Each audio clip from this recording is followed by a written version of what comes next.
Welcome to Selling Seven Figures Top Performers Tell All, hosted by Kevin Mullaney. Each month, we're diving deep to uncover the secrets of selling big, closing smart, and hitting your highest goals. One guest, one mission. Let's make more money. Ready? Let's go. Let's go.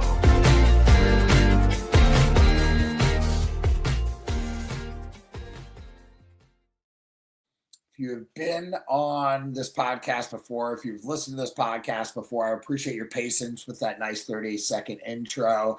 My name is Kevin Mullaney. I am the host of Selling Seven Figures, and I am super excited to bring in another sales rock star from the East Coast, writing the sales book with Beth Vukman. How are we doing today, girl? Feel amazing. I'm so honored that you have selected me to be on your podcast after all these years of knowing each other. Yeah. Happy to be here.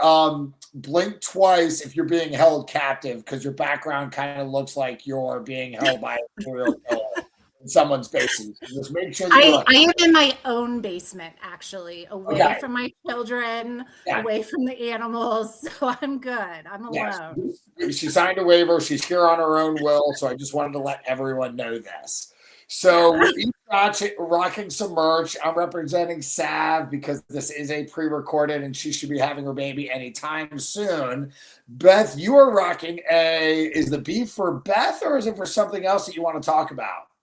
Well, it can be for Beth, but it is for Bamko. So that has been my most recent home for all things merch. So I'm super excited. I'm pretty new there. I'm about 4 weeks in, but I absolutely love it. It's been amazing. Okay, so Beth didn't get the heads up about the pre-recorded process here, but yeah, it's going to be about 8 weeks in by the time this airs. So it's even further in. My guy Brad White taking care of this. Is that who brought you on? Was he your Jerry Maguire, your business agent that shows you the money? How did you get there? How did you land there? If you don't mind me asking. Stop there. Actually, bad podcast host. How did you get into the industry? How long have you been in the industry? We'll get to the evolution of where the B on the chest came from. Sure. So I've been in the promo industry for 17 years. I've lived a lot of life in that 17 years. I was just married. I had no children, had just bought a house. Now I got 2 kids and I'm really far into marriage. There's no escape. And I worked in straight coming out of college. I had a marketing degree. I was really fortunate to get a job immediately within the corporate world of banking. I worked at 2 different banks in their marketing departments. I handled a lot of different responsibilities, a lot of them around internal and external branding, and designing newsletters and doing events, all sorts of things. And a small portion of that was actually buying promo, whether that was coordinating apparel for volunteers to wear or employees or just buying products to hand out at different events. So my introduction to promo was really through the company that none of us like to talk about, probably one of the big ones that are national. Interesting. Yeah, I'm not going to say the name. I'm not going to give them any publicity. Let's not throw any mud at anyone today. Let's keep it a clean podcast. I appreciate Yeah. that. Yeah. Right. So, yeah. And then How'd you get there?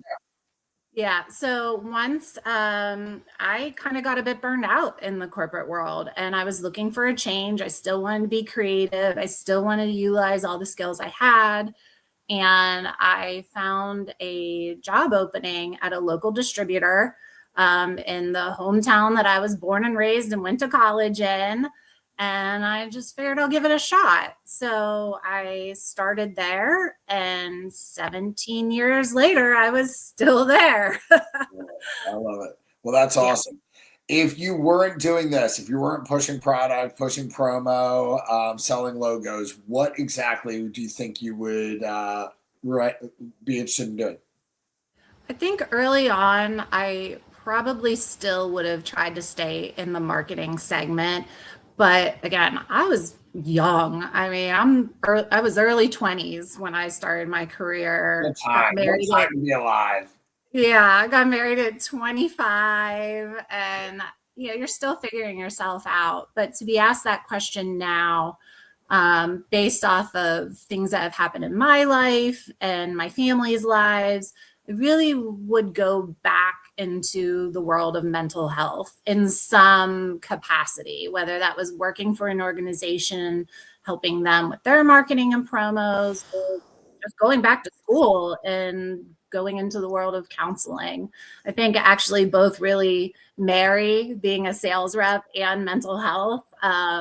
There's there's a lot that gets put on our plates, and we often don't think about ourselves, and we're always trying to be perfect and give our clients that perfect item and the perfect experience. So I really think that if I wasn't doing this, I would definitely try to bring the two together. Yeah, really interesting. I'd love to touch on that a bit. And we talk a lot about mental health and making sure that we're checking in on our friends and ourselves as well. But for you, what have you seen of just like being able to talk about mental health 17 years later? I'm sure it's a lot easier now than it was back then.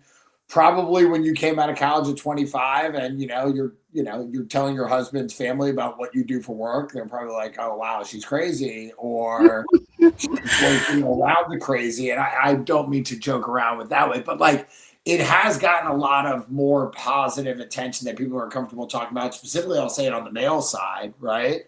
Yeah, absolutely. How would you say things have changed from your outsider's perspective, no longer being in that space? Yeah, so I'm a late diagnosis ADHD adult, of course, and a lot of adults. Welcome. Yeah, right. Welcome in, girl. I think a lot of sales reps fit into that category.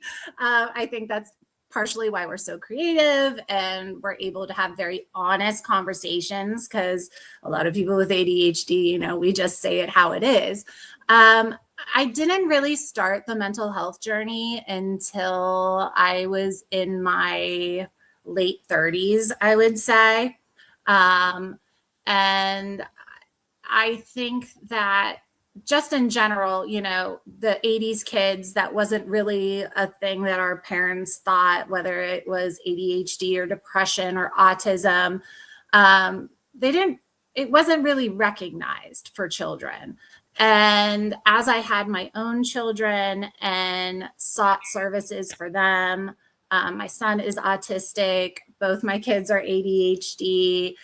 I started seeing a lot of myself in them, and said, what kind of parent would I be if I didn't set the example and take care of myself as well? So that really started my journey, basically through my children receiving diagnoses. I somehow find myself on the topic of mental health through many conversations, whether they're with fellow reps or clients. It's really one of those things, until you start to talk about it, do other people feel really comfortable opening up about themselves or their children or a family member?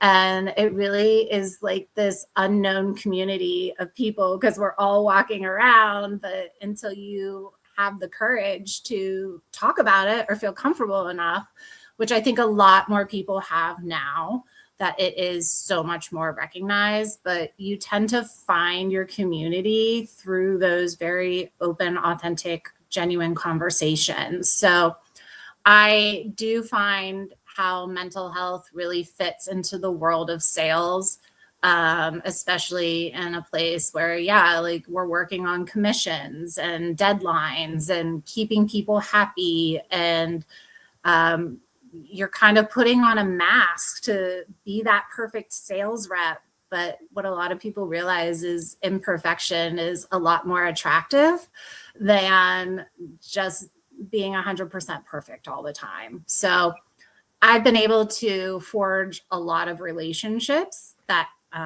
whether they became a client or they're just another rep that I've met, but it really does become this bonding moment.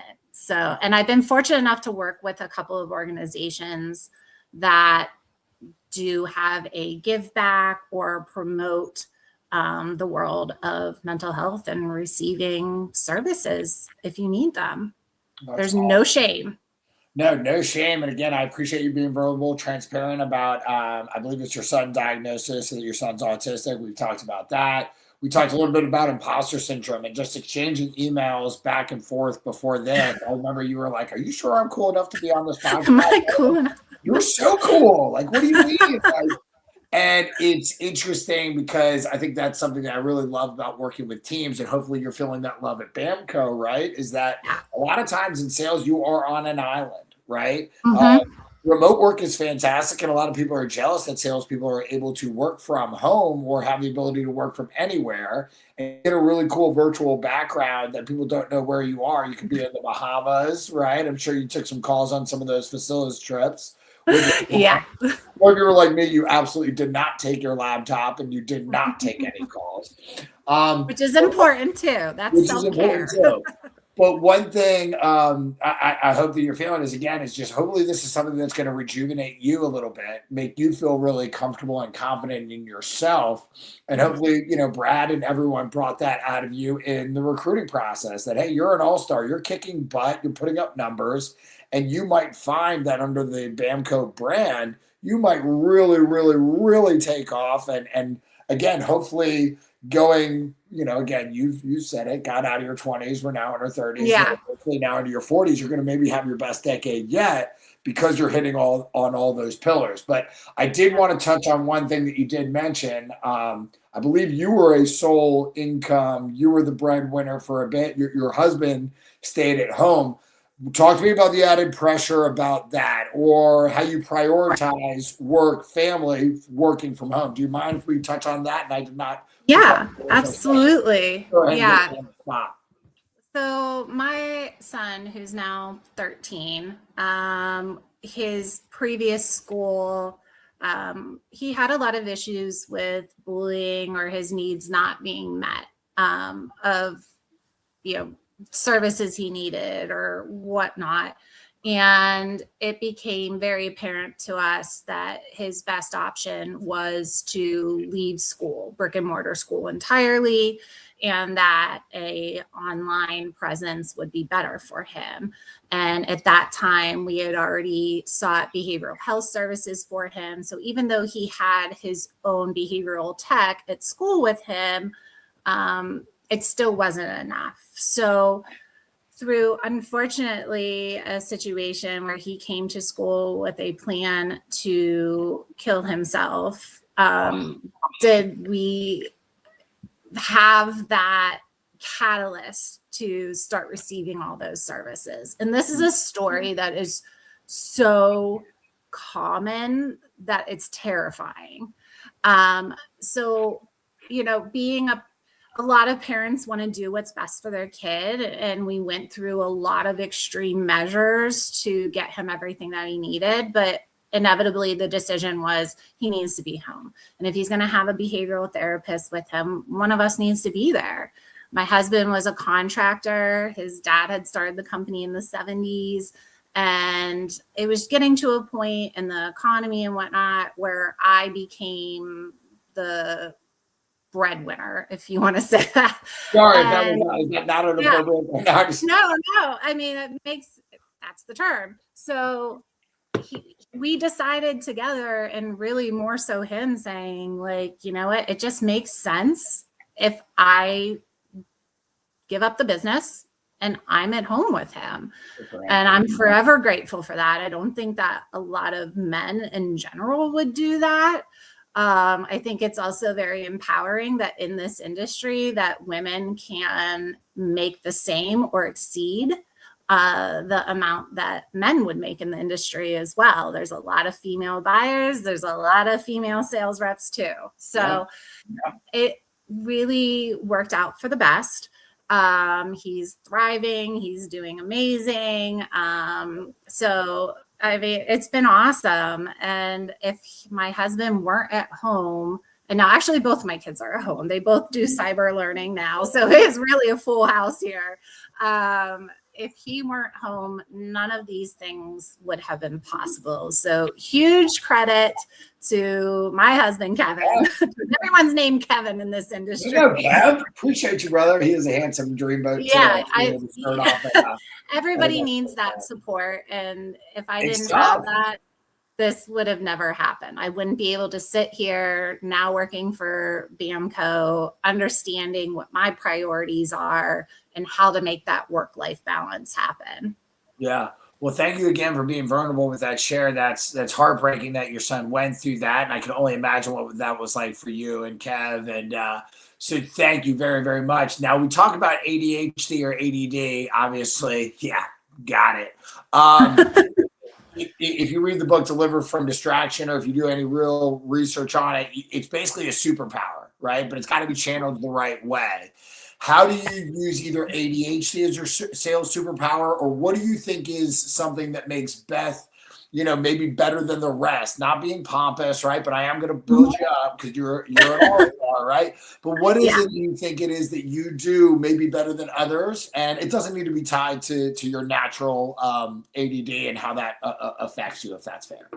Well, I mean, it is who I am. So I believe my ADHD can be a massive driver, but it can also work against you.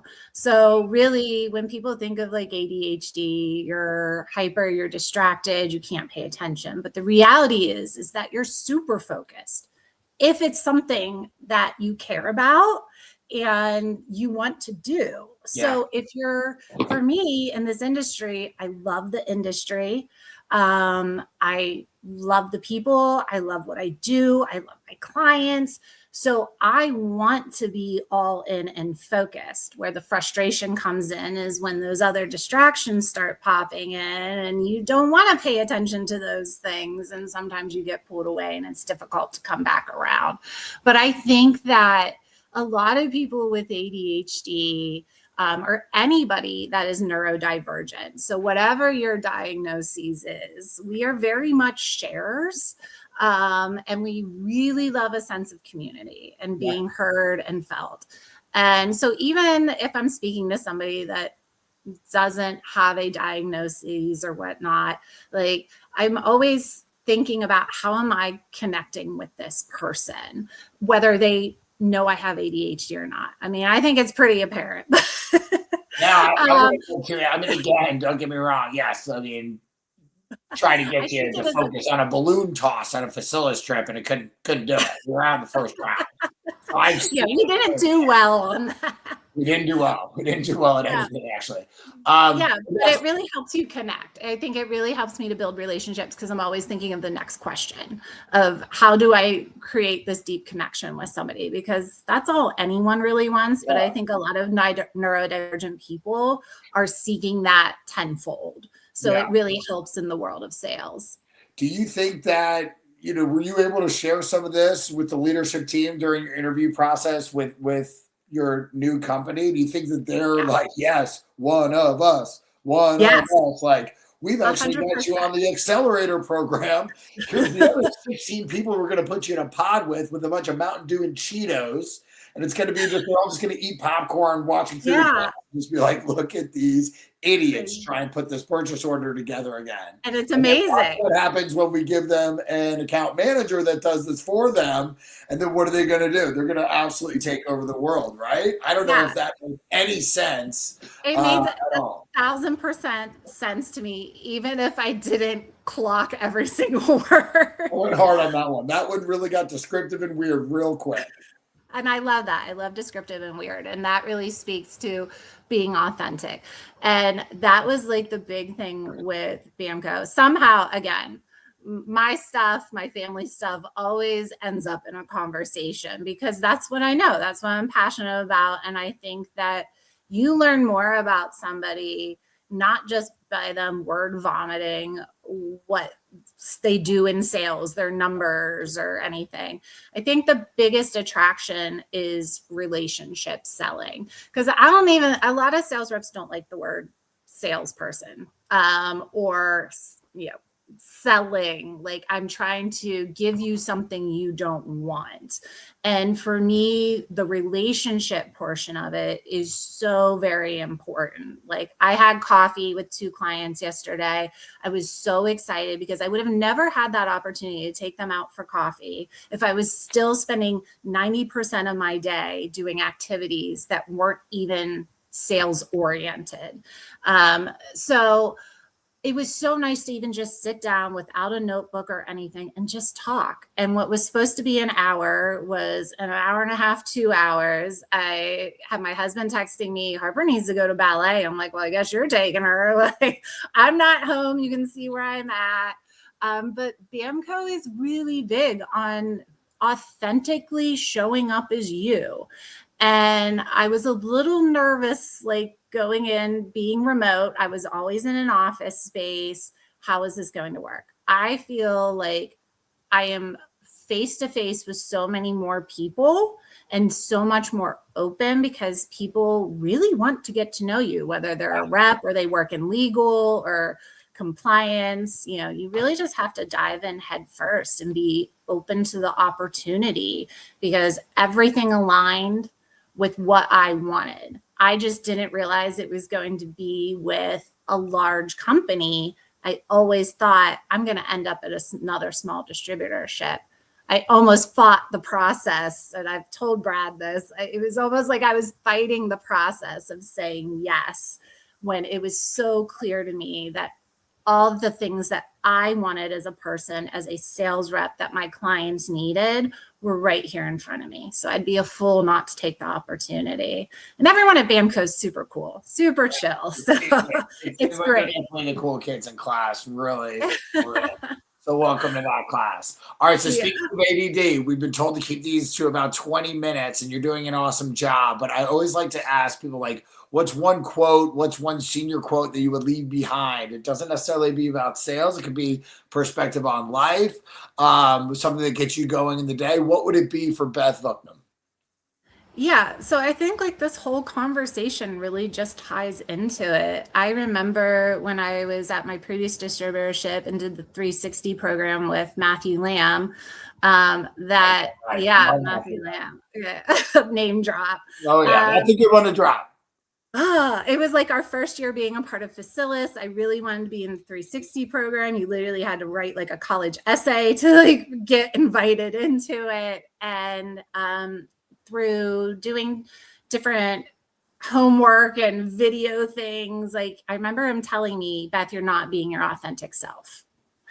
And this is before I even knew I had a diagnosis of any sort. Oh, really? And it really threw me for a loop of like, then who am I? What am I saying? And what I realized the older I've gotten, and I still reflect on it, and I sent Matt a message just a few weeks ago when I had moved on to Bamko, thanking him for telling me that. Yeah. That really changed the trajectory of what I was doing and my mindset. Being your authentic self makes you unique in this industry. We all sell pretty much the same stuff, but clients do business with you because of you. And if you can't open new doors if you're not being genuine and if you're not being authentically you. So if you're goofy, if you're a super serious person, if you just fly your freak flag. I mean, everybody has one and people appreciate it. And that's how you build true connection. And it just makes it so much easier to talk to people. So if everyone can take the Matthew Lamb a little bit and just do some introspection of, am I being authentic to myself? Not just in my professional world, but in my personal world too. And everything else will follow. It's so funny you say that. I had a buddy of mine call me, completely different industries, and he said, hey, I met with this gentleman in procurement, and it was our 8th or 9th meeting, and I finally grew up the courage to name drop you. And he said in 8 meetings, it was the most animated he had seen him. He was like, oh, yeah, I know, yada. And I was like, yeah, man, like I had a tough time with that too. I feel like I didn't get really comfortable until the 3rd or 4th meeting because he was in procurement, right? Yeah. CFOs, legal that you mentioned, right? Like whoever kind of typecast them into their roles, that their personality is going to be, you know, again, a fit for procurement, right? Like you can't take them out. You can't send them gifts. Like they're by the book, they're buttoned up. Like everything's got to be an RFP. They've got to get 4 quotes. So as much as you love the relationship, that's the process, right?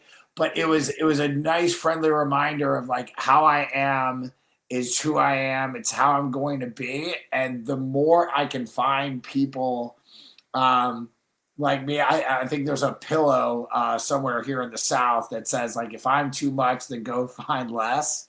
Right? Yeah. I love that one. And I was like, yeah, like, and then I saw some girl post on Instagram, like, I'm not for everyone. And in sales, you want to be for everyone. And the reality of it is we do have to be a chameleon, right? I always try to say absolutely. Energy. I didn't know we were both going to wear crew neck hoodie or crew neck sweatshirts today, but here we are. And I'm glad it worked out. But in all seriousness, I thought this was really insightful and really, really appreciate it. And I hope that this is something that, you know, just allows you to continue to go on and be more, find more strength in yourself and belief in yourself. And I think that this switch for you is going to be a huge, huge career move. There's no doubt about that. But lights out on what it's going to do for the rest of you and your life and your family for you, Beth. I'm super stoked for you, and I wish you nothing but the best, and really appreciate you jumping on with us. Absolutely, Kevin. You're the ultimate hype man. So thank you for the opportunity. And although I wanted to say maybe no, but I'm glad I said yes. So thank you. It's okay. I've gotten told no 30 times. It's a new 40 dials. Beth, thanks so much. Appreciate everyone tuning in. We'll catch you soon.